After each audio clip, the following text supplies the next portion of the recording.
क्या होगा अगर आपको जो प्राचीन इतिहास पढ़ाया गया, जो आपने किताबों, डॉक्यूमेंट्रीज और सभ्यताओं के बारे में जाना, वो सब अधूरा हो या शायद पूरी तरह गलत?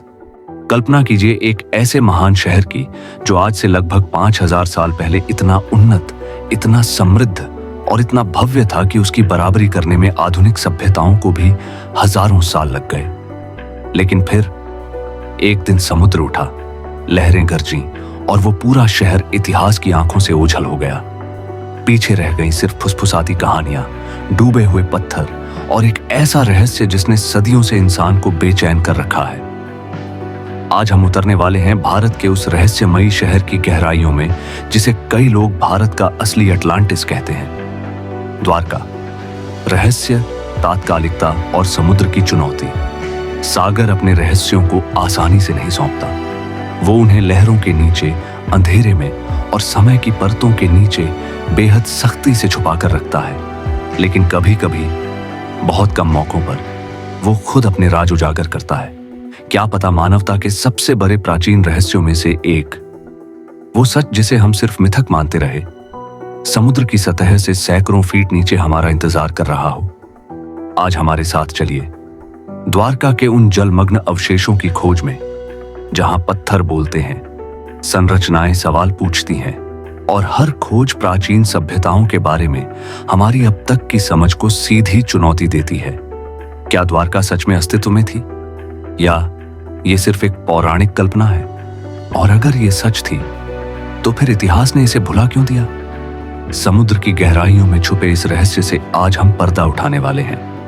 द्वारका की कहानी की जड़ें मथुरा से जुड़ी है। अपने दामाद कंस की मौत का बदला लेने के लिए राजा जरासंध ने कृष्ण के राज्य पर 1-2 बार नहीं बल्कि 17 बार चढ़ाई की। अपनी प्रजा को इस लगातार हो रहे युद्ध से बचाने के लिए कृष्ण उन्हें गुजरात के पश्चिमी तट पर ले आए। पौराणिक कथाएं बताती हैं कि उन्होंने समुद्र देव से भूमि का एक टुकड़ा मांगा और उसी जमीन पर देवशिल्पी विश्वकर्मा ने रातों रात एक भव्य और अभेद्य शहर खड़ा कर दिया। यह कोई मामूली शहर नहीं था। महाभारत और दूसरे ग्रंथ द्वारका को एक सुनियोजित महानगर बताते हैं, जहां चौड़ी सड़कें, गगनचुंबी महल और एक व्यस्त बंदरगाह था। इसे स्वर्ण नगरी भी कहा जाता था, जो इसकी दौलत और बेहतरीन वास्तुकला को दिखाता है। यह शहर सिर्फ एक किला नहीं बल्कि ज्ञान और संस्कृति का एक बड़ा केंद्र भी था। लेकिन इतनी शानदार नगरी का अंत कैसे हुआ? जवाब मिलता है श्रापों की एक कड़ी में। सबसे अहम कहानी महाभारत युद्ध के बाद की है। अपने 100 बेटों की मौत से दुखी गांधारी ने कृष्ण को श्राप दिया कि जैसे उनके कुल का नाश हुआ, वैसे ही कृष्ण का यदुवंश भी आपस में लटक कर खत्म हो जाएगा। एक दूसरी कहानी अर्षियों के श्राप की है, जो उन्होंने कृष्ण के बेटे सांप को एक मजाक करने की सजा के तौर पर दिया था। इन श्रापों ने मिलकर द्वारका के विनाश की कहानी लिख दी। श्राप के 36 साल बाद यदुवंश में एक भयंकर गृह युद्ध छिड़ गया, जिसमें सब मारे गए। अपने वंश का अंत देखने और धरती पर अपना मिशन पूरा करने के बाद भगवान कृष्ण ने देह त्याग दी। किंवदंतियां कहती हैं कि जैसे ही कृष्ण ने धरती छोड़ी, जिस समुद्र ने उन्हें जगह दी थी, वो अपनी सीमाएं तोड़ कर आगे बढ़ा और पलक झपकते ही पूरी द्वारका नगरी को अपनी लहरों में डुबो दिया। कृष्ण की सोने की राजधानी एक समुद्री रहस्य बन गई, जो सिर्फ कहानियों में जिंदा रही। सदियों तक दुनिया ने इसे एक मिथक से ज्यादा कुछ नहीं समझा। लेकिन 20वीं सदी में सब कुछ बदलने लगा। द्वारका के पानी में डूबे होने की खोज 1930 के दशक में ही शुरू हो गई थी और 1963 में पहली बड़ी पुरातात्विक खुदाई हुई। इसके बाद प्रसिद्ध भारतीय पुरातत्वविद डॉक्टर S.R. राव ने इस खोज को एक नई दिशा दी। 1979 से 1980 के दौरान द्वारकाधीश मंदिर के पास जमीनी खुदाई में मिले सुरागों ने उन्हें समुद्र के नीचे खोज करने के लिए प्रेरित किया।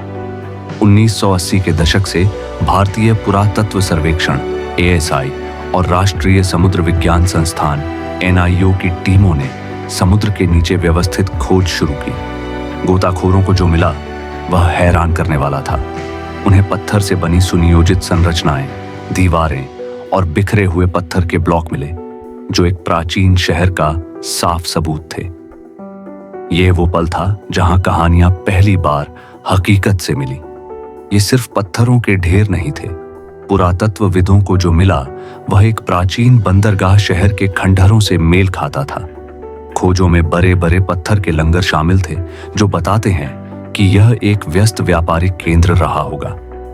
यहां से मिट्टी के बर्तन मिले जिनकी उम्र लगभग 3500 साल 1500 ईसा पूर्व बताई गई, जो महाभारत के अनुमानित समय से मेल खाती है। हाँ, कुछ शुरुआती रिपोर्टों में 9000 साल पुरानी कलाकृतियों का जिक्र भी हुआ था, लेकिन यह दावा लकड़ी के कुछ टुकड़ों पर आधारित था और इसे ज्यादातर पुरातत्वविद स्वीकार नहीं करते। मुख्य पुरातात्विक साक्ष्य जैसे कि बर्तन और पत्थर की संरचनाएं इस शहर को लगभग 3500 साल पुराने ऐतिहासिक काल से जोड़ देते हैं। ये निष्कर्ष इस बात को मजबूत करते हैं कि द्वारका कोई काल्पनिक शहर नहीं, बल्कि एक असली ऐतिहासिक बंदरगाह था जो प्राकृतिक कारणों जैसे समुद्र के बढ़ते जलस्तर या भूकंप की वजह से डूब गया। आज भी भारतीय पुरातत्व सर्वेक्षण ASI की under water archaeology wing Dwarka के रहस्यों से पर्दा उठाने की कोशिशों में लगी हुई है। हाल के अभियानों में बेट द्वारका और गोमती क्रीक के पास के इलाकों पर ध्यान केंद्रित किया जा रहा है ताकि डूबे हुए अवशेषों का वैज्ञानिक रूप से विश्लेषण किया जा सके। द्वारका की कहानी हमें याद दिलाती है कि हमारी पौराणिक कथाओं में अक्सर गहरे ऐतिहासिक सच छिपे होते हैं। यह भारत के गौरवशाली अतीत और हमारे पूर्वजों की अविश्वसनीय इंजीनियरिंग का एक जीता जागता सबूत है। भले ही सोने के महल आज भी एक पहेली हों, लेकिन समुद्र के नीचे मिले ये पत्थर के खंडहर एक ऐसी सभ्यता की कहानी कहते हैं जो अपने समय से कहीं आगे थी। तो अगली बार जब आप कृष्ण की कहानियां सुने तो याद रखिएगा कि द्वारका सिर्फ एक मिथक नहीं है, यह एक जलमग्न सत्य है जो खोजे जाने का इंतजार कर रहा है। अगर आप द्वारका की इस कहानी से प्रेरित महसूस करते हैं तो कमेंट्स में जय श्री द्वारिकाधीश लिखें।